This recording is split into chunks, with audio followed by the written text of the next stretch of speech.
নমস্কার বন্ধুরা, আপনাদের প্রিয় চ্যানেল অমৃত কথাতে আপনাদেরকে স্বাগত জানাই। এই ভূমি যে কখনো খেয়াল করেছো, কিছু পুরুষ আছে যাদের কাছে অর্থ না থাকলেও বা পরিস্থিতি যতই কঠিন হোক না কেন, তাদের জীবনে এক অদৃশ্য আভা, এক অনন্য সৌভাগ্য লেগে থাকে। তারা যেখানে যায় যেন কোনো শক্তি তাদের পথ প্রদর্শন করছে।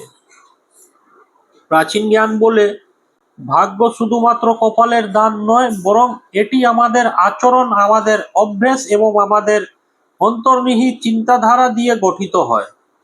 আজ আমরা আলোচনা করব এমন 10টি লক্ষণের বিষয়ে যেগুলি ধারণকারী পুরুষের সঙ্গে সর্বদা ভাগ্য থাকে। এটি কেবল অন্ধবিশ্বাস নয়, বরং জীবনের গভীর রহস্য।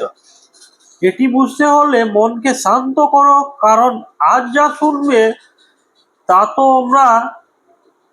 তা তোমার চিন্তার দিক পরিবর্তন করে দেবে।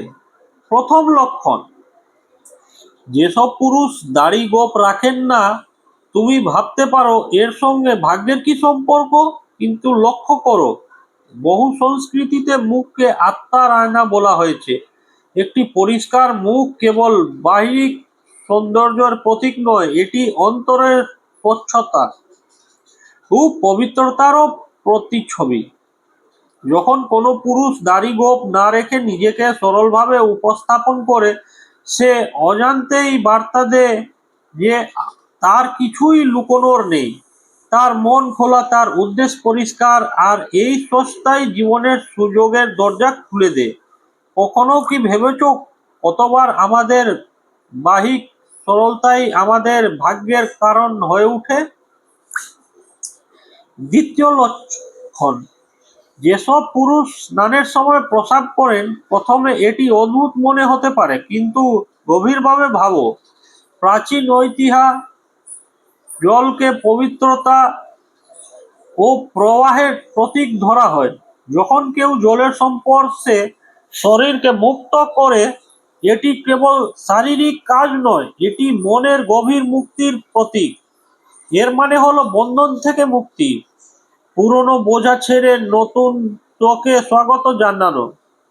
যারা জীবনে সাফল্য অর্জন করে, তারা পুরনো প্রতিবন্ধকতাকে ভাসিয়ে দেয় এবং প্রতিদিনকে নতুন উদ্দীপনায় বাঁচে। তৃতীয় লক্ষণ, যেসব পুরুষ নারীদের সঙ্গে সম্পর্ক রাখেন, কিন্তু এর মানে কেবল শারীরিক সম্পর্ক নয়, এখানে সম্পর্ক মানে নারীর প্রতি সম্মান, তার সঙ্গে আবেগীয় সংযোগ, তার শক্তিকে বোঝা। যারা নারীকে কেবল দেহ নয়, শক্তির উৎস হিসেবে দেখে, তারা সত্যি ভাগ্যবান। নারী শক্তি কেবল জীবনদাত্রী নয়, সে হলো সমৃদ্ধি, সৃষ্টি শক্তি ও অনুপ্রেরণার ধারা। তাই শাস্ত্রে বলা হয়েছে, যত্র নারীস্ত পূজান্তে ভ্রমন্তে তত্র দেবতা। যেখানে নারীর সম্মান হয়, সেখানেই দেবতারা বিরাজ করেন। চতুর্থ লক্ষণ, যেসব পুরুষ কখনো অন্যের মঙ্গল কামনা করতে ভোলে না, তারা জানে আমরা অন্যদের জন্য যা ভাবি তাই আমাদের জীবনেই ফিরে আসে। তারা কর্মের নিয়ম বোঝে, তাই তাদের ভাগ্য সর্বদা উজ্জ্বল থাকে। পঞ্চম লক্ষণ, যেসব পুরুষ শৃঙ্খলাকে জীবনের মেরুদণ্ড মনে করে, তারা জানে সময়ই শক্তি, তারা প্রতিটি মুহূর্তকে মূল্যবান করে তোলে। এই ধারাবাহিকতাই তাদের ভাগ্যকে নত করে দেয়। ষষ্ঠ লক্ষণ, যেসব পুরুষ পরিবার ও সম্পর্কের মর্যাদা দেয়, ভাগ্য কখনো একাকীদের উপর হাসে না, বরং যারা সম্পর্ক রক্ষা করতে জানে তাদের সঙ্গেই থাকে। তারা জানে সম্পর্ক কেবল বন্ধন নয়, এটি শক্তির আদান প্রদান। সপ্তম লক্ষণ, যেসব পুরুষ ব্যর্থতাকে ভয় পায় না, তারা বোঝা ব্যর্থতা আমাদের ভাঙতে নয়, গড়তে আসে। তাই তারা প্রতিটি ব্যর্থতা থেকে শিক্ষা নেয় এবং সাফল্যের দিকে এগিয়ে যায়।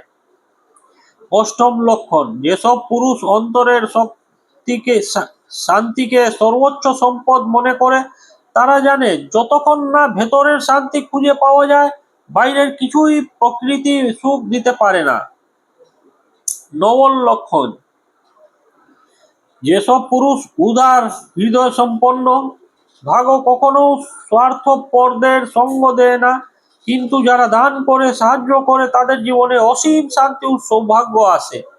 দশম লক্ষণ, যেসব পুরুষ নিজের কথার মান রাখে, তারা জানে প্রতিটি শব্দই মহাবিশ্বে প্রতিধ্বনিত হয়, তাই তারা যা বলে তা পালন করে। এই সততাই তাদের সেই অবস্থানে নিয়ে যায় যেখানে মহাবিশ্ব নিজেই তাদের সাহায্য হয়ে ওঠে।